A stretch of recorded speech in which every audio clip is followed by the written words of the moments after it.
हम अक्सर कई मौकों पर कुत्तों का नाम लेकर मिसालें दिया करते हैं, लेकिन क्या कभी हमने सोचा है कि ऐसा करके हम उनके नाम को बदनाम कर रहे हैं? क्या वाकई कुत्ता इतना गया गुजरा जीव है? कभी हमने यह सोचा है कि जो कुत्ता कई दिनों से भूखा प्यासा पड़ा हो, उसके लिए कुछ करने की जरूरत है? शायद नहीं। इस कहानी को सुनने के लिए सिर्फ 5 मिनट का समय दीजिए। यह कहानी न केवल आपके दिल को छू जाएगी, बल्कि आपकी सोच को भी बदल देगी। आइए जानते हैं इस अनोखी कहानी के जरिए एक गहरी सीख। एक समय की बात है, एक गांव में विकास नाम का एक लड़का रहा करता था। वह अपने जीवन में बहुत दुखी और परेशान रहता था। उसके मन में हर समय यही विचार आता था कि मैंने पूर्व जन्म में ऐसा कौन सा पाप किया होगा जिसका फल मुझे आज भोगना पड़ रहा है। एक दिन उसे पता चला कि गांव से दूर एक आश्रम में एक महात्मा जी रहते हैं। अगले दिन विकास उनसे मिलने के लिए निकल पड़ा। आश्रम पहुंचकर उसने देखा कि महात्मा जी अपने आश्रम में कुछ लोगों को उपदेश दे रहे थे। विकास ने महात्मा जी को प्रणाम किया और कहा, महात्मा जी, मेरे मन में एक प्रश्न कई दिनों से उठ रहा है। महात्मा जी ने मुस्कुराते हुए कहा, पुत्र, तुम्हारे मन में कौन सा प्रश्न है? निसंकोच होकर मुझसे पूछो। तब विकास ने पूछा, गुरुदेव, कुत्ते को एक टुकड़ा रोटी खिलाने से क्या फायदा होता है? महात्मा जी ने कहा, पुत्र, यदि मनुष्य कुत्ते को रोटी खिलाने के 8 फायदे जान ले तो वह कभी दुखी नहीं रहेगा। जो भी इन फायदों को समझ लेता है उसका जीवन धन्य हो जाता है। उसे जीवन में कभी भी दुखों का सामना नहीं करना पड़ता है। महात्मा जी ने कहा, अक्सर लोग कुत्ते का नाम गाली देते समय लेते हैं। गाली किसी मनुष्य को दी जाती है, लेकिन बदनामी कुत्ते के नाम पर होती है। क्या कुत्ते का जीवन इतना तुच्छ है? मैं तुम्हें एक कहानी सुनाता हूँ, ध्यान से सुनो, फिर तुम्हें यह समझ आ जाएगा। एक समय की बात है, एक काला कुत्ता था जो बहुत ही लाचार और भूखा प्यासा था। वह गांव में सभी के घर जाता, परंतु कोई भी उसे एक टुकड़ा रोटी तक नहीं देता था। भूख के मारे वह इधर उधर भटकता रहता था। एक दिन वह कुत्ता गांव के बाहर नदी के किनारे एक ऋषि के आश्रम पहुंचा। कुत्ते ने ऋषि से कहा, मुझे लगता है कि आप बहुत विद्वान और ज्ञानी हैं, इसलिए मैं भूखा प्यासा आपके पास आया हूँ। कृपया मुझे एक टुकड़ा रोटी दे दीजिए ताकि मैं अपनी भूख मिटा सकूं और सुकून पा सकूं। ऋषि ने पूछा, क्या तुम्हें गांव में किसी ने रोटी नहीं दी जिसे खाकर तुम अपनी भूख मिटा सको? कुत्ते ने उत्तर दिया, मुनिवर, आप मेरी बात पर विश्वास नहीं करेंगे। तब ऋषि बोले, तुम अपनी बात बताओ, मैं अवश्य विश्वास करूंगा। कुत्ता बोला, मुनिवर, दुनिया के लोग हम पर रहम नहीं करते। हमारा कोई घर नहीं होता, हमारा कोई आसरा नहीं होता, हमें काम करके खाना नहीं आता, हमारे पास वस्त्र नहीं है। सर्दी, गर्मी और बरसात में हमें ऐसे ही घूमना पड़ता है। हमें पढ़ना लिखना नहीं आता है।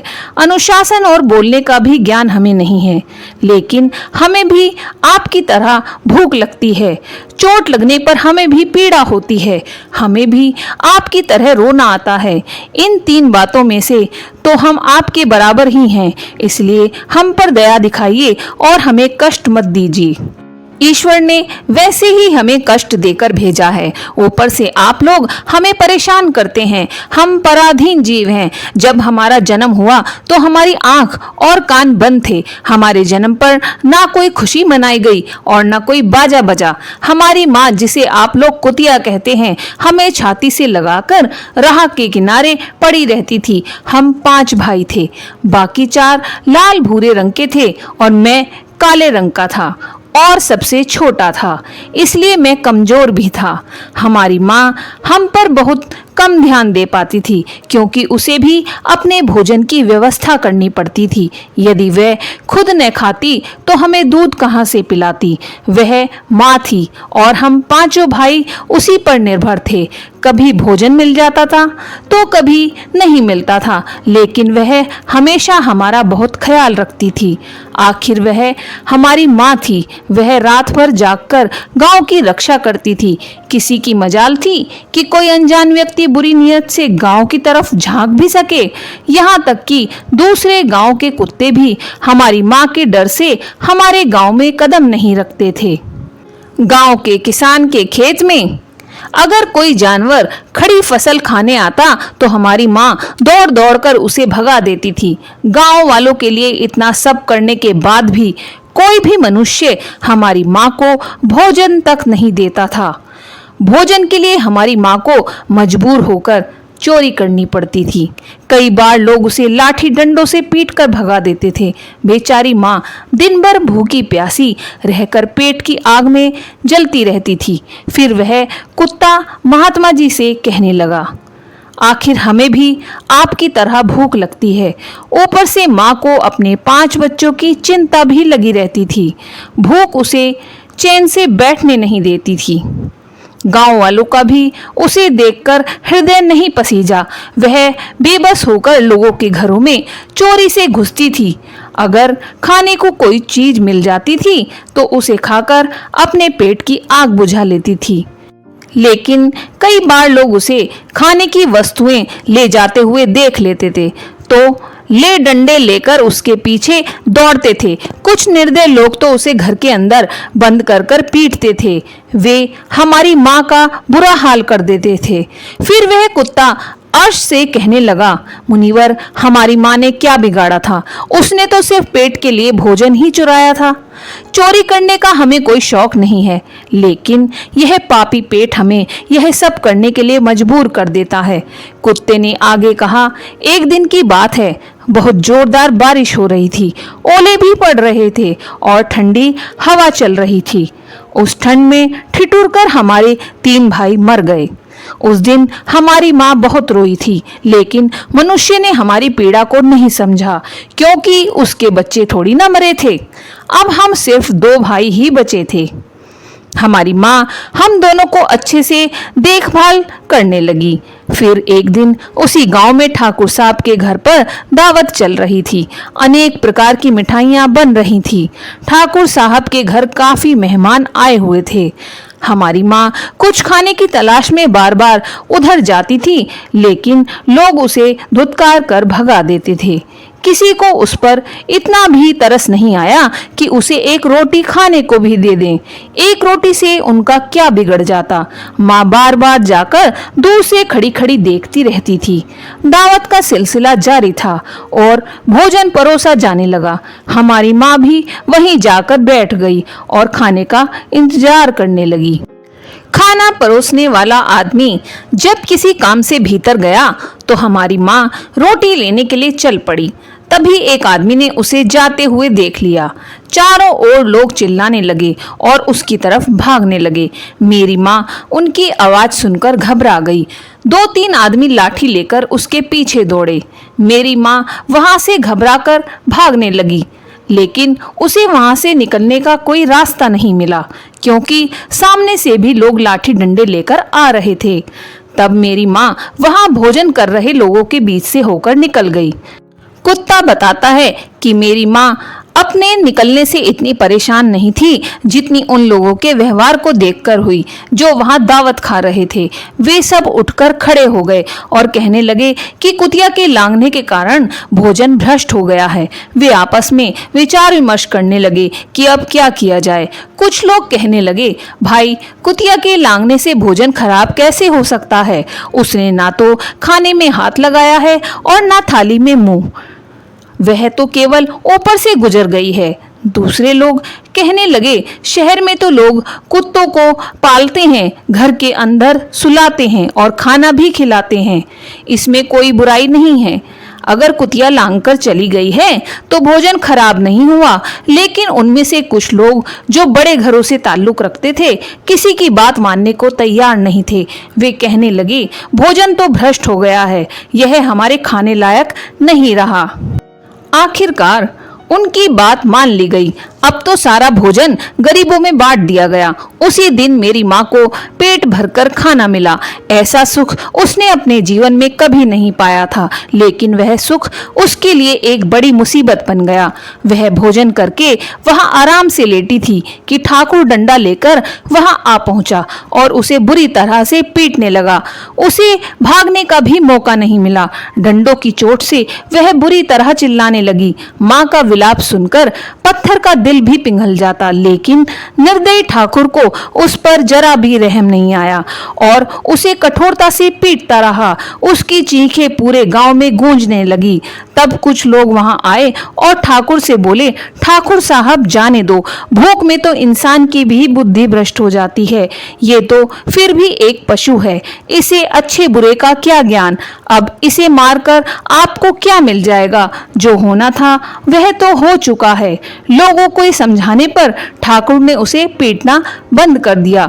माँ ने आकर सारी कहानी हम दोनों भाइयों को सुनाई। हमने सोचा, कितना कष्ट भरा है हमारा कुत्तों का जीवन। आदमी एक रोटी के टुकड़े के लिए हमें चोर समझता है और बेवजह मारता है। कितने बेकार हैं ऐसे लोग जो हमारी पीड़ा को समझना ही नहीं चाहते। एक दिन की बात है, उसी गांव के बाहर एक ब्राह्मण आकर ठहरा। उसने अपने भोजन के लिए एक जगह चूल्हा बनाया, उस पर दाल पकने रख दी और आटा गूंथकर पास ही रख दिया। फिर पानी लेने के लिए कुएं पर चला गया। इधर से मेरी माँ घूमती हुई वहीं पहुंच गई। उसने आटे को देखा और सोचने लगी, शायद यह किसी के खाने के लिए नहीं रखा गया है। यह सोचकर वह आटा खाने लगी। इधर ब्राह्मण ने कुएं से देखा कि उसकी रोटी का आटा एक कुतिया खा रही है। यह देखकर वह बड़ा दुखी हुआ और रोने लगा। कुछ लोगों ने उससे कहा, अरे ब्राह्मण देवता, इस कुतिया ने तुम्हारा आटा भी खराब कर दिया। कल तो इसने ठाकुर साहब की पूरी रसोई खराब कर दी थी। ब्राह्मण दुखी होकर बोला, भाई मुझे क्या मालूम था कि यह दुष्ट कुतिया मेरे आटे को खाने के लिए घात लगाए बैठी है। अब वह गुस्से में लाठी लेकर कुतिया पर टूट पड़ा। माँ आटा ठीक से खा भी नहीं पाई थी कि उस पर लाठियां बरसने लगी। लाठियों की चोट से वह महीनों तक लड़खड़ाते हुए घूमती रही। तब उसे समझ में नहीं आया कि इंसान इतना निर्दयी कैसे हो सकता है, इतना खुदगर्ज कैसे हो सकता है कि थोड़े से भोजन के लिए किसी की इस तरह से दुर्गति कर दे। कुत्ता महात्मा से कहता है, हमारी सबसे बड़ी कमी यह है कि हम मतलबी इंसानों के अधीन रहना चाहते हैं, जो हमें कष्ट देते हैं, लेकिन जो हमें प्यार से खिलाता है हम उसके लिए कितने काम आते हैं यह मनुष्य नहीं समझता। हम उसके घर की रखवाली करते हैं और साथ ही उन्हें अन्य कई लाभ पहुंचाते हैं। महात्मा ने कहा, यदि मनुष्य कुत्ते को रोटी खिलाने के लाभ जान जाए तो वह अपने जीवन के कई नुकसान से बच सकता है। आज मैं आपको कुत्ते को रोटी खिलाने के 8 फायदे बताऊंगी। पहला फायदा, कुत्ते को रोटी खिलाने से शनि का नकारात्मक प्रभाव कम होता है। शनि ग्रह का प्रभाव जीवन में बाधाएं और कष्ट लेकर आता है। शास्त्रों के अनुसार कुत्ते को रोटी खिलाने से शनि ग्रह का अशुभ प्रभाव कम होता है। यह एक ऐसा उपाय है जो व्यक्ति को शनि के दुष्प्रभावों से राहत देता है और जीवन में सकारात्मक ऊर्जा लाता है। इसलिए जो लोग शनि की दशा से परेशान हैं, उन्हें नियमित रूप से कुत्ते को भोजन देना चाहिए। दूसरा फायदा है, कुत्ते को रोटी खिलाने से भाग्य आपका साथ देने लगता है। कुत्ते को रोटी खिलाने से आपके घर में सुख, शांति और सकारात्मक ऊर्जा का वास होता है। इसका परिणाम यह होता है कि आपका भाग्य आपका साथ देने लगता है। नकारात्मक शक्तियां घर से दूर हो जाती हैं, जिससे जीवन में हर क्षेत्रफल में सफलता मिलने की संभावनाएं बढ़ जाती हैं। यह एक ऐसा छोटा कदम है जो बड़े बदलाव ला सकता है। तीसरा फायदा, कुत्ते को रोटी खिलाने से माता लक्ष्मी प्रसन्न होती हैं। जब आप किसी भूखे जीव को भोजन कराते हैं तो माता लक्ष्मी प्रसन्न होती हैं। कुत्ते को रोटी खिलाने से धन धान्य की कमी नहीं होती है और घर में समृद्धि बनी रहती है। जो व्यक्ति यह कार्य निस्वार्थ भाव से करता है उसे माता लक्ष्मी का आशीर्वाद प्राप्त होता है और उसका परिवार खुशहाल रहता है। चौथा फायदा, कुत्ते को रोटी खिलाने से कर्ज से मुक्ति मिलती है। कर्ज का बोझ व्यक्ति के जीवन में चिंता और तनाव का कारण बनता है। कुत्ते को नियमित रूप से रोटी खिलाने से आर्थिक समस्याएं धीरे धीरे खत्म होती हैं। यह उपाय आपकी मेहनत को फलदायक बनाता है और आपको कर्ज मुक्त जीवन जीने के लिए मदद करता है। पांचवा उपाय, कुत्ते को रोटी खिलाने से व्यापार में उन्नति होती है। व्यापार में रुकावटें दूर करने के लिए कुत्ते को भोजन देना एक बहुत ही प्रभावी उपाय माना गया है। यह आपके व्यापार में तरक्की लाने में सहायक होता है और सुबह और शाम को रोटी देने से व्यापार में वृद्धि होती है और आपके प्रयास सफल होने लगते हैं। छठा फायदा है, कुत्ते को रोटी खिलाने से आयु और बुद्धि बढ़ती है। कुत्ते को भोजन देने से न केवल आपका हृदय दयालु बनता है बल्कि आपकी उम्र और बुद्धि में भी वृद्धि होती है। यह कार्य आपके मन को शांत करता है और आपको अधिक स्पष्ट सोचने और निर्णय लेने की शक्ति प्रदान करता है। सातवां फायदा, कुत्ते को रोटी खिलाने से स्वास्थ्य अच्छा रहता है। कुत्ते को रोटी खिलाने से आपके जीवन में सकारात्मकता आती है जो आपके शारीरिक और मानसिक स्वास्थ्य पर अच्छा प्रभाव डालती है। यह नकारात्मक ऊर्जा को दूर करता है और आपके शरीर को रोगों से बचाने में मदद करता है।